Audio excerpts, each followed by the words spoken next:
राजदीप सरदेसाई जब फैक्चुअल सवाल नहीं करते, जब काउंटर क्वेश्चन नहीं करते और वो फैक्चुअल सवाल जो आम व्यक्ति टीवी देखते हुए, इंटरव्यू देखते हुए दिमाग में जागता है कि ये सवाल यहाँ पे क्यों नहीं पूछा राजदीप ने, ये या तो ये स्क्रिप्टेड था या फिर पैसा लेकर करा गया क्योंकि आपको एक इमेज क्लैरिफाई करनी थी। पैसा लेती है, एजेंसीज होती हैं, क्या राजदीप सरदेसाई ने वो इमेज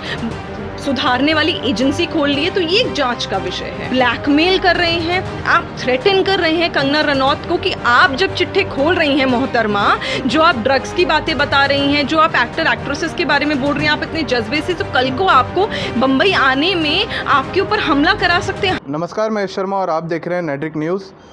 सुशांत सिंह राजपूत की मौत भी एक तरह से रहस्य बन गई है। देश ही नहीं, पूरे दुनिया भर की जितने भी लोग हैं वो सुशांत सिंह राजपूत के लिए इंसाफ चाहते हैं। ऐसे में उनकी हत्या पर ड्रग्स का मामला भी काफ़ी ज़्यादा तेज़ी से बढ़ रहा है और उसी के साथ साथ राजनीति भी तेज़ हो गई है। इसी पर हमारे साथ बात करने के लिए मौजूद हैं निगत अब्बास जी, इनसे बात करते हैं। मैम, बहुत बहुत स्वागत है आपका नेट्रिक न्यूज़ पर। सबसे पहला सवाल मैं आपसे ये पूछना चाहूँगा कि जिस तरह से सुशांत सिंह राजपूत की हत्या हुई है, तो क्या आपको लगता है कि रिया चक्रवर्ती को ये पता था कि उनको ये लग रहा था कि ये सुसाइड का मामला होकर बंद हो जाएगा? उन्हें नहीं लग रहा था कि इतना मामला जो है पूरा खींचा जाएगा? देखिए, पहले तो पता नहीं है कि वो सुसाइड है या मर्डर, पर अगर मर्डर है तो जाहिर सी बात है जिन लोगों ने भी ये मर्डर करा है और सुसाइड दिखाने की कोशिश इसमें करी गई है, वो जाहिर सी बात है उन्हें ये कहीं से कहीं तक अंदाज़ा नहीं था कि ये मुद्दा इतनी तूल पकड़ लेगा। पूरे हिंदुस्तान की जनता, बिहार की जनता सब एकजुट होकर सुशांत सिंह राजपूत के लिए न्याय मांगने की गुहार करेंगे, सीबीआई और ईडी की जांच होगी। साफ तौर पर उन्हें ये लगता था कि शायद ये सुसाइड नहीं, मर्डर जो करा उन्होंने वो सुसाइड लगेगा और वो उस तरीके से उसको पैनल पे क्रिएट कर देंगे कि ये सुसाइड था।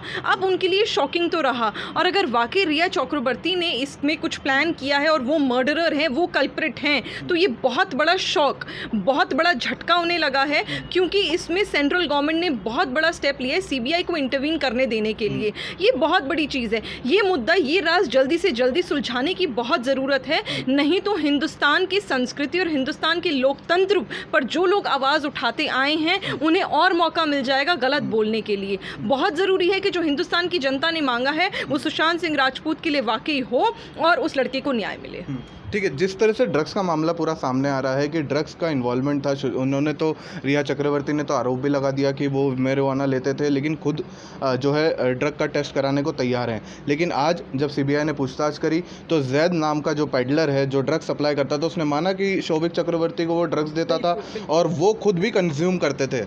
देखिए, ये बहुत बड़ी बात है कि आप जिस व्यक्ति के लिए कहते आए हमेशा कि मैं तो उससे बेइंतहाई मोहब्बत करती थी, मैं उसका बहुत ध्यान रखती थी, उसके परिवार से वो इतना परेशान था तो वो सिर्फ गो टू मेंबर, उसके पास सिर्फ मैं थी, और उसके बाद आप इतना बड़ा आरोप लगा देते हैं कि वो एक ड्रग एडिक्ट थे और डिप्रेशन में थे। जब आप इतनी बड़ी बात बोलते हैं तो कहीं ना कहीं आप सबसे पहले अपनी इज्जत जनता के सामने, आवाम के सामने खो देते हैं, क्योंकि आप उस लड़के के बारे में बात कर रहे हैं जिसके बारे में आज आपके पास कोई सबूत नहीं है। और देखिए, विडंबना ये है कि उन्होंने ये बात बोल दी, लेकिन कुछ लोगों ने सवाल नहीं उठाए, क्योंकि ड्रग पेडलर, जैसे कि आपने भी बताया और तमाम न्यूज़ चैनल्स दिखा रहे हैं कि ड्रग पेडलर के जो रिश्ते आ रहे हैं, जो सारी चैट्स रिवील हो रही हैं, वो रिया चक्रवर्ती और रिया चक्रवर्ती के परिवार के हैं। सुशांत सिंह राजपूत या सुशांत सिंह राजपूत के किसी भी परिवार की ऐसी कोई चैट लीक नहीं हुई है, ऐसी कोई चैट नहीं आई है। तो ये किस प्रकार का ड्रग था जो सुशांत सिंह राजपूत लेते थे और हवा में मिल जाता था, पर पेडलर से कोई रिश्ता नहीं था?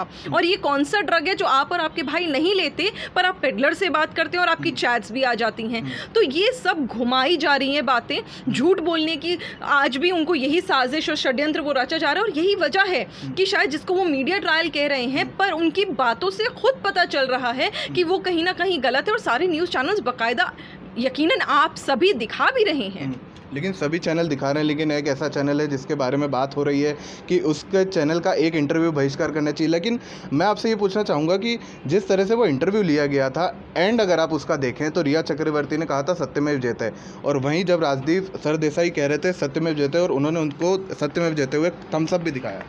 देखिए, जब आप इस तरह के इंटरव्यू कंडक्ट करते हैं, जब आपको पता होता है कि आप कहीं ना कहीं बायस्ड उस इंटरव्यू में खेलने जा रहे हैं, आप काउंटर क्वेश्चन नहीं करना जा रहे हैं, आप सवालों के जवाब नहीं मांगेंगे, तो आप एक पॉइंट ऐसा हमेशा रखेंगे जो आप कवर अप करने के लिए बाद में यूज़ कर सकें कि मैंने तो देखिए हिंदुस्तान की बात करी, मैंने तो फिर भी जस्टिस की बात करी, मैंने लॉ की बात करी, मैंने तो हिंदुस्तान के कॉन्स्टिट्यूशन और सुप्रीम कोर्ट में भरोसा दिखाते हुए सत्यमेव जयते का नाम लिया। पर क्या है ना, बख्तम नहीं चलता, लिखतम चलता है। आज जो सीबीआई और ईडी की इंक्वायरी हो रही है, मुझे नहीं पता कि अंदर क्या जांच का विषय है और क्या हो रहा है, लेकिन मेरा मानना ये है कि जब सीबीआई ये बात बोल देती है कि जो रिया चक्रवर्ती और उनके भाई हैं उनकी आपस की बातें मैच नहीं कर रही, जो यूरोप की ट्रिप थी सुशांत सिंह राजपूत और रिया चक्रवर्ती की, जो वहाँ पर हुआ और जो हमें सबूत एविडेंसेस मिल रहे हैं और जो रिया चक्रवर्ती बता रही हैं वो चीज़ें मैच नहीं कर रही,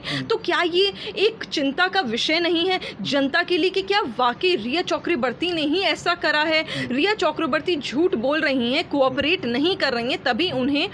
उन्होंने लताड़ा भी, नुपुर प्रसाद जी ने लताड़ा भी। तो हर तरह की चीज़ें जब आ रही हैं और आपके अगेंस्ट जा रही हैं, और ये जनता, मीडिया ट्रायल आप भूल जाइए, मीडिया क्या बोलती है वो मैटर नहीं करता, क्योंकि अल्टीमेटली जो सुप्रीम कोर्ट बोलेगा, जो सीबीआई एविडेंसेस पेश करेगी वो मैटर करता है। मैं वही बात कर रही हूँ जो सीबीआई बोल रही है और ईडी बोल रही है, मैं उसके बेसिस पे अगर बात करूँ तो कहीं ना कहीं जाहिर सी बात है रिया चक्रवर्ती ने कुछ तो बात है जो छुपाई है। मैं नहीं कह रही उन्होंने मर्डर करा है, हो सकता है उन्होंने मर्डर ना करो, पर जिसने करा है उसकी जानकारी उन्हें हो। जरूरी नहीं है ना कि आपके हाथ खून में रंगे हो, लेकिन अगर आपको जानकारी थी, आप बचा सकते थे, तो बैक ऑफ द माइंड आपके हाथ भी खून में रंगे हुए हैं। लेकिन स्क्रिप्टेड था इंटरव्यू। मुझे तो लगता है कि स्क्रिप्टेड क्या, पेड भी था, स्क्रिप्टेड भी था, प्लॉटेड भी था, फ्रेम्ड भी था, सब कुछ था, क्योंकि आपने कहीं ना कहीं यही कोशिश करी कि कुछ भी आप जो बोलना चाह रहे थे उस तरह, उस वजह से आप विक्टिमाइज्ड दिखें। आप अपने आप को ये दिखाना चाह रहे थे कि मेरे ऊपर तो ब्लेम गेम खेला जा रहा है। मान लेती हूँ, चलिए आपकी बात सर आंखों पे रखते हैं और आपकी बात सुन लेते हैं, क्योंकि हर पक्ष की बात सुनना फ़र्ज है।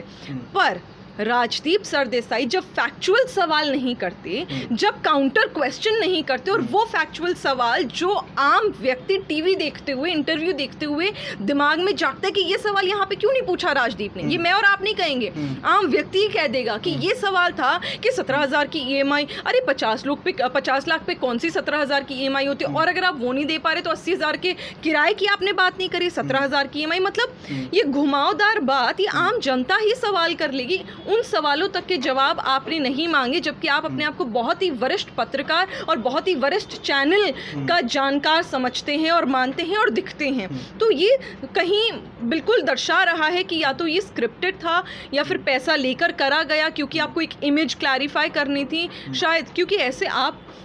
शायद आपको मालूम हो इस बारे में, क्योंकि आप तो ऑलरेडी वरिष्ठ पत्रकार हैं, कि एक प्रॉपर मार्केटिंग होती है जिसमें आपको इमेज क्लियरेंस के लिए एक मुहिम चलाई जाती है जिसके पैसे लगते हैं। ये होता है कि आपके बारे में इंटरनेट से चीज़ें ख़राब जो हैं वो हट जाए, उसके लिए पैसा लेती है, एजेंसीज होती हैं। क्या राजदीप सरदेसाई ने वो इमेज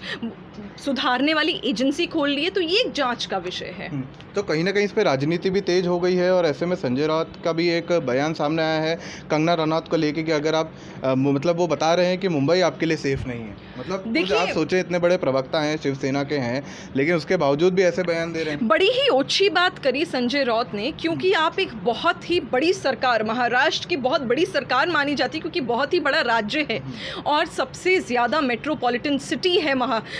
बॉम्बे उसमें। तो आपने अगर ये बात बोली है तो आपने बहुत ही ओछी बात करी, क्योंकि आप कहीं ना कहीं एक मैं कहूँगी आप ब्लैकमेल कर रहे हैं, आप थ्रेटन कर रहे हैं कंगना रनौत को कि आप जब चिट्ठे खोल रही हैं मोहतरमा, जो आप ड्रग्स की बातें बता रही हैं, जो आप एक्टर एक्ट्रेसेस के बारे में बोल रही हैं, आप इतने जज्बे से, तो कल को आपको बम्बई आने में आपके ऊपर हमला करा सकते हैं हम या हमारे जो दोस्त हैं बॉलीवुड वाले। तो ये तो खुली धमकी और चुनौती आपने दे दी। पर मुझे लगता है कि कंगना रनौत बहुत ही समझदार हैं, उन्हें भी अब पता है कि उनके खिलाफ कितने लोग षड्यंत्र करेंगे। मुझे लगता है कि सरकार उनके साथ खड़ी है, देश की जनता उनके साथ खड़ी है, उन्हें डरने की कोई ज़रूरत ही नहीं है। तो जिस तरह से कंगना ने बात करी, उन्होंने एक चीज़ और कही कि अगर मुझे आप पुलिस प्रोटेक्शन दे देंगे तो फिर मैं बता सकती हूँ कि आपके बॉलीवुड में कौन कौन कहाँ पर और कैसे ड्रग्स ले रहा है। लेकिन आपने रिया की सिक्योरिटी देखी?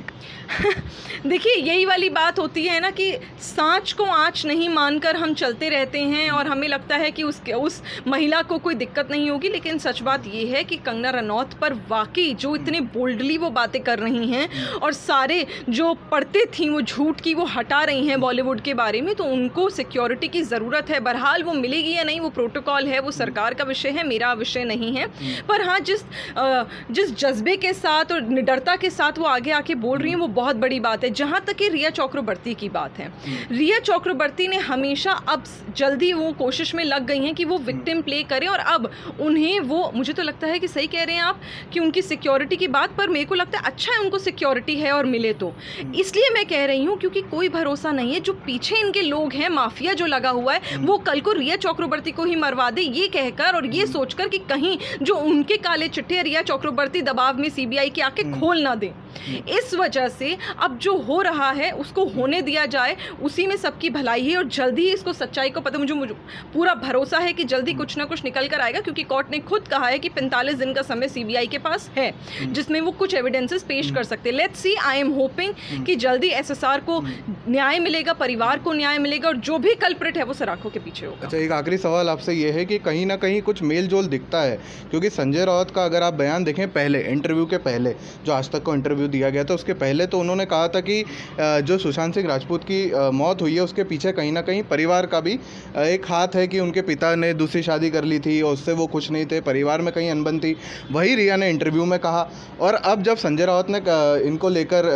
कंगना रनौत को लेकर बयान दिया कि मुंबई सेफ नहीं है, तो उस पर भी राजदीप सरदेसाई का जो है बयान आ जाता है उनके समर्थन में। तो आप देख रहे हैं ये जो संजय राउत के साथ कहीं ना कुछ ना कुछ, मैंने तो पहले ही कहा, जब पेड सर्विसेज होती हैं, जब आप एक एसी खरीदते हैं तो आपको वो 1 साल की गारंटी देते हैं ना, कुछ टाइम के लिए फ्री सर्विसेज भी आपको मिलती हैं। वही हो रहा है, राजदीप सरदेसाई ने अपनी जेबें गरम कर ली और उनको वो कॉन्टिन्यूस सपोर्ट करते रहेंगे, क्योंकि एक तरह से वो एसी की सर्विस कर रहे हैं कि वो सर्विसेज जो हैं वो उनके पैकेज में इंक्लूड होगा, वही वो आज कर रहे हैं। और रिया चक्रवर्ती ने तो अपने आप को इतना कमज़ोर दिखाने की कोशिश करी है और ये बोलने की कोशिश करी है कि परिवार की वजह से ये हुआ। तो मैं समझ नहीं पा रही हूँ कि ऐसा कब हुआ, क्योंकि सुशांत सिंह राजपूत के बयानों में, सुशांत सिंह राजपूत के दोस्तों की बातों में और उनकी खुद की बातों में कभी चीज़ निकल कर नहीं आई। और जब भी जो भी वीडियोस जो अब हमें अब एक्सेस मिल रहा है उनकी बहन नीतू और नीतू के माध्यम से, उनकी ट्वीट्स के माध्यम से, कि हमेशा सुशांत सिंह राजपूत उस परिवार के साथ, अपने परिवार के साथ खुश रहते थे और मिलजुल कर रहते थे, घुल मिल कर रहते थे। जाहिर सी बात है, कोई शोषा करने के लिए नहीं करता। परिवार एक ऐसा होता है जिसके साथ आप नेचुरली जैसे हो वैसे ही दिखते हो, और उनके पिताजी के ऊपर इतना बड़ा आरोप लगाना, ये शर्म आनी चाहिए संजय राउत को और रिया चक्रवर्ती को कि अपने लालच के चलते वो लोग एक बुजुर्ग व्यक्ति को, एक सीनियर सिटीजन को घेरे में लेने की कोशिश कर रहे हैं। ठीक है, बहुत बहुत धन्यवाद आपका। आप देख रहे हैं नेट्रिक न्यूज, साहस सच कहने का।